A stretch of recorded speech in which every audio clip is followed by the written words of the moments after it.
Thank you, Mr. Speaker. I'm very proud to be here. I was asked on behalf of Representative Quinn, who could not be here. This is her resolution, but unfortunately had a death in the family, was unable to be here. So on her behalf, I'm reading her remarks regarding this very, very important issue, as well as Representative Delicio will also be remarked on this issue that we need to bring more attention to.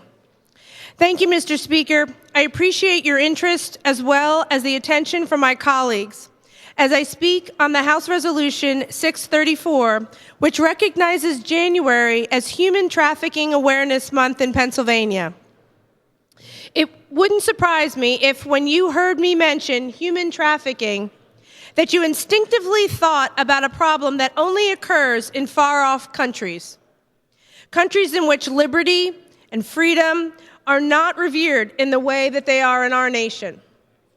But this is not the case. Human trafficking is now a global epidemic. It is one of the fastest growing crimes in the world, estimated to be a $150 billion industry. This makes it second only to the drug industry. Human trafficking is occurring in the United States, in our Commonwealth, and in cities, counties, and small towns that we all represent. It is a dark, little discussed industry, and it is basically modern-day slavery. 50% of its victims are children, and 80% of the victims are female.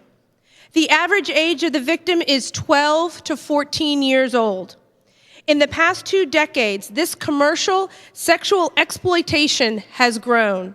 The victims are estimated to be millions worldwide. The National Center for Missing and Exploited Children estimates 325,000 children in the US, Canada, and Mexico are at risk for being victims of this sexual exploitation every day. It is our responsibility, morality, and constitutionality to protect the victims of this insidious crime.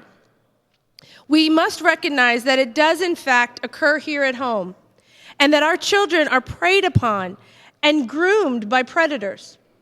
The internet is typically the trafficker's first contact with the victim.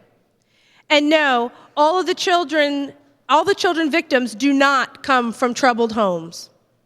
It is imperative that we all learn more about human trafficking, realize that it is on the rise, and that it does in fact happen here at home.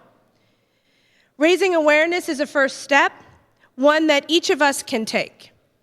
I thank you for your support of House Resolution 634, making January Human Trafficking Awareness in Pennsylvania. By supporting this resolution, you are giving a voice to the victims, women, men, and most importantly, children. Thank you, Mr. Speaker.